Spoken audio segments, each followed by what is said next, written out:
ಸಕ್ಕರೆ ಕಾಯಿಲೆ ಕಡಿಮೆ ಆಗಬೇಕು ಅಂದರೆ ಕಡಿಮೆ ಊಟ ಮಾಡಬೇಕಾ ಅನ್ನೋದು ಪ್ರಶ್ನೆ.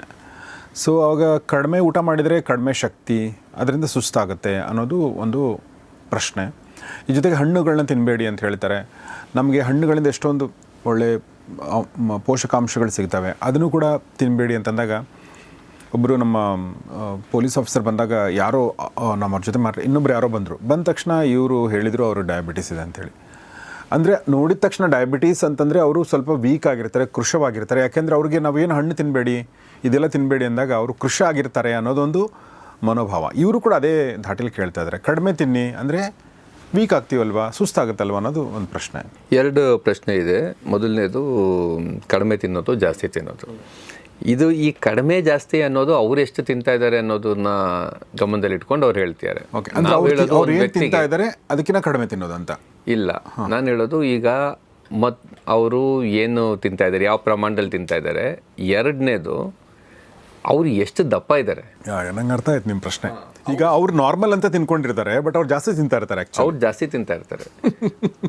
ಮತ್ತು ಇನ್ನೂ ಒಂದಿದೆ, ಮತ್ತು ತುಂಬ ಜನ ಜಾಸ್ತಿನೇ ತಿಂತಾರೆ, ತುಂಬ ಜನ ಜಾಸ್ತಿ ತಿಂತಾರೆ. ಆದರೆ ಹೀಗೂ ಒಂದಾಗಿದೆ, ಸಾಮಾನ್ಯವಾಗಿ ನಮ್ಮಲ್ಲಿ ಬರುವವರು ಅವರ ತೂಕ ಜಾಸ್ತಿ ಇರುತ್ತೆ ಮತ್ತು ತೂಕ ಕಡಿಮೆ ಆಗಿ ಅವ್ರು ರಿವರ್ಸಲ್ ಆಗ್ತಾ ಇರುತ್ತೆ. ಇದೇ ಜನರಲ್ ಟ್ರೆಂಡು.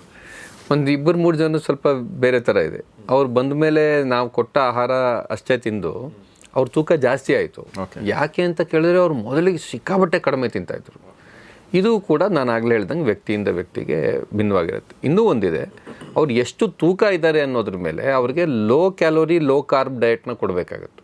ಅಂದರೆ ಕಾರ್ಬೋಹೈಡ್ರೇಟು ಕಡಿಮೆ ಇರಬೇಕು ಮತ್ತು ಒಟ್ಟು ಕ್ಯಾಲೋರೀಸ್ ಕೂಡ ಕಡಿಮೆ ಇರಬೇಕು. ಬಹುಪಾಲು ಟ್ರೀಟ್ಮೆಂಟ್ ಇರೋದು ಈ ಡಯಾಬಿಟಿಸ್ ರಿವರ್ಸಲ್ ಅಥವಾ ರೆಮಿಷನ್ನಲ್ಲಿ ಅದು low carb and low calorie ಡಯಟನ್ನೇ.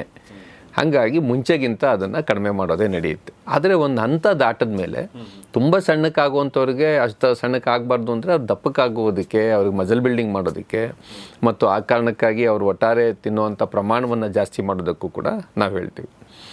ಆದರೆ ಜಾಸ್ತಿ ಕಡಿಮೆ ಮಾತ್ರ ಅಲ್ಲದೆ ಎಷ್ಟು ಕ್ಯಾಲೋರಿ ಅಂತ. ನಾವು ಅದರೊಳಗಡೆ ಹೆಚ್ಚು ತರಕಾರಿಯನ್ನು ಮತ್ತು ಅವ್ರಿಗೆ ಫಿಲ್ಲಿಂಗ್ ಆಗೋದು, ಹೊಟ್ಟೆ ತುಂಬಿದಂಗೆ ಅನ್ನಿಸ್ಬೇಕು, ಅದನ್ನೂ ಕೂಡ ನಮ್ಮ ಪ್ರೋಟೋಕಾಲಲ್ಲಿ ಡಿಸೈನ್ ಮಾಡಿದ್ದೀವಿ. ಯಾಕಂದರೆ ಇದು ಕಡಿಮೆ ತಿಂದ್ಬಿಟ್ಟ ತಕ್ಷಣ ಬರೀ ಯಾವುದು ಇವರು ಅಂದರೆ ತುಂಬ ದಪ್ಪಕ್ಕಿದ್ದು ಫ್ಯಾಟ್ ಕಡಿಮೆ ಆಗ್ತಿರೋರಿಗೆ ಏನೂ ಸುಸ್ತಾಗೋದಿಲ್ಲ. ವೀಕ್ ಆಗೋದು ಅಂದರೆ ಜನರಿಗೆ ಸುಸ್ತಾಗೋದು ಅಂತಲ್ಲ, ತುಂಬ ಜನಕ್ಕೆ ಸಣ್ಣಕ್ಕಾಗೋದನ್ನು ವೀಕ್ ಆಗೋದು ಅಂತ ಇರುತ್ತೆ. ಅವರೆಲ್ಲ ನೋಡೋಕೆ ಭಾಳ ಚೆನ್ನಾಗಿ ಕಾಣ್ತಿರ್ತಾರೆ, ಬಟ್ ಹಿಂದೆ ನೋಡಿದಾಗ ದಪ್ಪಕ್ಕಿದ್ರು ಅಂದರೆ ಏನು ತುಂಬ ವೀಕ್ ಆಗಿಬಿಟ್ಟಿದ್ಯಾ ಅಂತಾರೆ. ವೀಕ್ ಏನಿಲ್ವಲ್ಲ, ಸ್ಟ್ರಾಂಗ್ ಆಗಿದ್ದೀನಿ ಅಂತ ನಿಮ್ಗೆ ಅನ್ಸಿದ್ರು ಕೂಡ ಅವ್ರ ಪ್ರಕಾರ ವೀಕ್ ಅಂದರೆ ತೂಕ ಕಳ್ಕೊಂಡಿರೋದು. ತೂಕ ಕಳ್ಕೊಳ್ಳೋದು ತುಂಬ ಸರಿ, ಸ್ಟ್ರಾಂಗ್ ಆಗೋದು. ಯಾಕಂದರೆ ನಾವು ಯಾವುದನ್ನು ಒಬೆಸಿಟಿ ಅಂತ ಕರಿತೀವಿ, ತೂಕ ಹೆಚ್ಚಳ ಇರೋದು. ಒಬೆಸಿಟಿಯ ಡೆಫಿನಿಷನ್ ಏನು? ನಿಮ್ಮ ದೇಹದ ಆರೋಗ್ಯಕ್ಕೆ ತೊಂದರೆಯಾಗುವ ಪ್ರಮಾಣದಲ್ಲಿ ಕೊಬ್ಬಿನ ಶೇಖರಣೆ ಆಗೋದನ್ನು ನಾವು ಒಬೆಸಿಟಿ ಅಂತ ಕರಿತೀವಿ. ಸೊ ಇದು ಕಡಿಮೆ ಆಗೋದ್ರಿಂದ ಏನೂ ಸಮಸ್ಯೆ ಆಗೋದಿಲ್ಲ. ಆದರೆ ಇಲ್ಲಿ ಯಾವ ಪ್ರಮಾಣದಲ್ಲಿ ತಿನ್ನಬೇಕು ಅನ್ನೋದ್ರ ಬಗ್ಗೆ ನೀವು ಚಿಂತೆ ಮಾಡಬೇಡಿ ಅಂತ ಅಷ್ಟೇ ನಾವು ಹೇಳೋದು. ನೀವು ಹೊಟ್ಟೆ ತುಂಬ ತಿನ್ಬೋದು ಮತ್ತು ರುಚಿಕರವಾಗಿ ತಿನ್ಬೋದು. ನೀವು ಮುಂಚೆ ಎಷ್ಟು ತಿಂತಾ ಇದ್ರಿ, ಎಷ್ಟು ಕ್ಯಾಲೋರೀಸ್ ತಿಂತಿದ್ರಿ, ಅದರಲ್ಲಿ ಏರುಪೇರು ಮಾಡಲೇಬೇಕು, ಅದರಲ್ಲಿ ಡೌಟೇ ಇಲ್ಲ. ನೀವು ಒಬಿಸಿಟಿ ಬಗ್ಗೆ ಮಾತಾಡಿದ್ರಿ. ಹೀಗಾಗಿ ಒಬಿಸಿಟಿ ಇದ್ದವ್ರಿಗೆ ಬೇರೆ ಟ್ರೀಟ್ಮೆಂಟ್ ಇದೆಯಾ?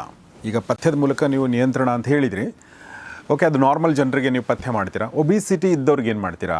ಇಲ್ಲ, ಅವರು ಬಹುಶಃ ಕೇಳ್ತಿರೋದು ಡಯಾಬಿಟಿಸು ಮತ್ತು ಒಬೆಸಿಟಿ ಅವರಿಗೆ ಒಂದೇ ಟ್ರೀಟ್ಮೆಂಟಾ ಬೇರೆ ಇರುತ್ತಾ ಅಂತ. ಆಫ್ಕೋರ್ಸ್ ಆ್ಯಕ್ಚುಲಿ ಇದೆ ಅನ್ಕೊಳ್ಳೋಣ ಅವ್ರಿಗೆ. ಡಯಾಬಿಟಿಸ್ ಇದ್ದಾಗಲೂ ಇಲ್ಲದೇ ಇದ್ದಾಗಲೂ ಕೂಡ ಒಬೆಸಿಟಿ ಇದ್ದಾಗ ಬಹುತೇಕ ಹೆಚ್ಚು ಕಡಿಮೆ ಒಂದೇ ಟ್ರೀಟ್ಮೆಂಟ್ ಇರುತ್ತೆ, ಆದರೆ ಪೂರ್ತಿ ಅಲ್ಲ. ಯಾಕಂದರೆ ಒಬೆಸಿಟಿಗೆ ಬೇರೆ ಕಾರಣಗಳು ಇರ್ಬೋದು, ಕೆಲವು ಸರಿ ಹೈಪೋಥೈರಾಯ್ಡಿಸಮ್ ಇರ್ಬೋದು, ಇನ್ನೂ ಬೇರೆ ಬೇರೆ ಕಾರಣಗಳಿಂದಾಗಿಯೂ ಕೂಡ ಒಬೆಸಿಟಿ ಇರುತ್ತೆ. ಅದು ಯಾವುದಕ್ಕೆ ಯಾಕಿದೆ ಅಂತ ಪತ್ತೆ ಹಚ್ಚಬೇಕು. ಆಗ ಸ್ವಲ್ಪ ಭಿನ್ನವಾಗಿರುವಂಥ ರೀತಿಯಾದಂಥ ಟ್ರೀಟ್ಮೆಂಟ್ ಇರ್ಬೋದು. ಇಲ್ಲದೇ ಇದ್ದರೆ ಒಂದು low calorie low carb diet ಅಂತ ನಾವೇನು ಹೇಳ್ತೀವಿ, ಅದ್ರ ಜೊತೆಯಲ್ಲಿ ಉಳಿದ ಪೌಷ್ಟಿಕಾಂಶಗಳು, ಅದನ್ನು ನಾವು macro nutrients and micro nutrients ಅಂತ ಕರಿತೀವಿ, ಆಯಿತಾ? ಅಂದರೆ ಬಹುಶಃ ಹಿರಿ ಪೌಷ್ಟಿಕಾಂಶಗಳು ಮತ್ತು ಕಿರು ಪೌಷ್ಟಿಕಾಂಶಗಳು ಅಂತ ಹೇಳ್ಬೋದು. ಪ್ರೋಟೀನ್ ಮತ್ತು ಫ್ಯಾಟು ಮತ್ತು ವೈಟಮಿನ್ಸ್, ಮಿನರಲ್ಸು, ಇವೆಲ್ಲವೂ ಕೂಡ ಯಾವ ರೀತಿಯಲ್ಲಿ ಕೊಡಬೇಕು ಅನ್ನೋದನ್ನು ನೋಡಬೇಕು. But basically low calorie low carb ಡಯಟ್ನ ಏನು ಕೊಡ್ತೀವಿ, ಇದನ್ನು ಒಬೆಸಿಟಿಗೂ ಕೂಡ ಅದೇ ಥರದ ಟ್ರೀಟ್ಮೆಂಟ್ ಇರುತ್ತೆ. ಆದರೆ ಕೆಲವು ಭಿನ್ನತೆಗಳು ಇರುತ್ತೆ. ಡಯಾಬಿಟಿಸ್ ಇರೋ ಅಂಥವ್ರಿಗೆ, ಅವ್ರಿಗೆ ಇನ್ನೂ ಬೇರೆ ಸಮಸ್ಯೆಗಳಿರ್ಬೋದು, ಇವ್ರಿಗೆ ಬೇರೆ ಸಮಸ್ಯೆ ಇರ್ಬೋದು, ಆ ಭಿನ್ನತೆ ಇರುತ್ತೆ. Otherwise low calorie low carb diet ಏನಿದೆ ಇದು ಬಹುತೇಕ ಟ್ರೀಟ್ಮೆಂಟ್ ಪ್ರೋಟೋಕಾಲ್ನ ಭಾಗ. ಅದನ್ನು ಏರುಪೇರು ಮಾಡೋದು ಹೇಗೆ ಅಂತಂದ್ರೆ ನೀವೇ ಮಾಡ್ಕೊಳ್ಳೋಕೆ ಹೋಗಬೇಡಿ. ಅದನ್ನು ನೀವು ಅಗೇನ್ ಟೆಸ್ಟ್ ಮಾಡಬೇಕು ಮತ್ತು ನೀವು ತಜ್ಞರ ಹತ್ರ ಹೋಗಿ ಅದನ್ನು ಏರುಪೇರು ಮಾಡಬೇಕಾಗತ್ತೆ. ಬೆಂಗಳೂರಿಂದ ಹೊರಗಡೆ ಇದ್ದವರು ಇಲ್ಲಿಗೆ ಬಂದೇ ನೀವು ಕನ್ಸಲ್ಟ್ ಮಾಡಬೇಕಂತಿಲ್ಲ, ಆನ್ಲೈನ್ ಮೂಲಕ ಕೂಡ ಅವ್ರನ್ನ ನೀವು ಕನ್ಸಲ್ಟ್ ಮಾಡ್ಬೋದು. ಅದರ ಡೀಟೇಲ್ಸ್ ಎಲ್ಲವನ್ನು ಕೂಡ ನಾನು ಡಿಸ್ಕ್ರಿಪ್ಷನಲ್ಲಿ ಹಾಕಿರ್ತೀನಿ, ಆಸಕ್ತರು ಸಂಪರ್ಕಿಸಿ. ನಾವು ಪದೇ ಪದೇ ಹೇಳೋದು ಇಂಥ ವಿಚಾರದಲ್ಲಿ ಇದು ನಮ್ಮ ಕ್ಲಿನಿಕ್ಕು ನಮ್ಮ ಸೆಂಟರ್ ಮಾತ್ರ ಇದೆ ಅಂತಲ್ಲ. ಈ ವಿಚಾರದೊಳಗಡೆ ಇದರ ಬಗ್ಗೆ ಸರಿಯಾದಂಥ ತಿಳುವಳಿಕೆ ಕೊಡ್ಬೋದಂತ ಯಾವುದೇ ಜಾಗಕ್ಕೂ ಕೂಡ ನೀವು ಹೋಗಿ ಟ್ರೀಟ್ಮೆಂಟ್ ಎಸ್, ಅದನ್ನು ತುಂಬ ಅವ್ರ ಮೆಲುದನಿಲಿ ಹೇಳಿದ್ರು, ನಾನು ಅದನ್ನು ಗಟ್ಟಿಯಾಗಿ ಹೇಳ್ತೀನಿ. ಅಂದರೆ ಈ ಥರದೊಂದು ಪಥ್ಯ ಅಥವಾ ಈ ಥರದೊಂದು ಟ್ರೀಟ್ಮೆಂಟ್ಗೆ ಕೇವಲ ಆ್ಯಕ್ಟಿವ್ ಹೆಲ್ತ್ ಡಯಾಬಿಟಿಸ್ ಸೆಂಟರ್ಗೆ ಬರಬೇಕಂತೇನಿಲ್ಲ. ಈ ಥರದ ಟ್ರೀಟ್ಮೆಂಟ್ ಕೊಡ್ತಿರುವಂಥ ಯಾವುದೇ ತಜ್ಞ ವೈದ್ಯರ ಹತ್ರ ಅಥವಾ ತಜ್ಞ ಹಾಸ್ಪಿಟಲ್ಗಳ ಹತ್ರ, ಎಕ್ಸ್ಪರ್ಟೀಸ್ ಹೊಂದಿರುವಂಥ ಹಾಸ್ಪಿಟಲ್ಗಳ ಹತ್ರ ನೀವು ಹೋಗ್ಬೋದು. ಇಲ್ಲಿ ಬರಬೇಕಂದ್ರೆ ನಾನು ನಿಮಗೆ ನಂಬರ್ನ ಕೊಟ್ಟಿರ್ತೀನಿ.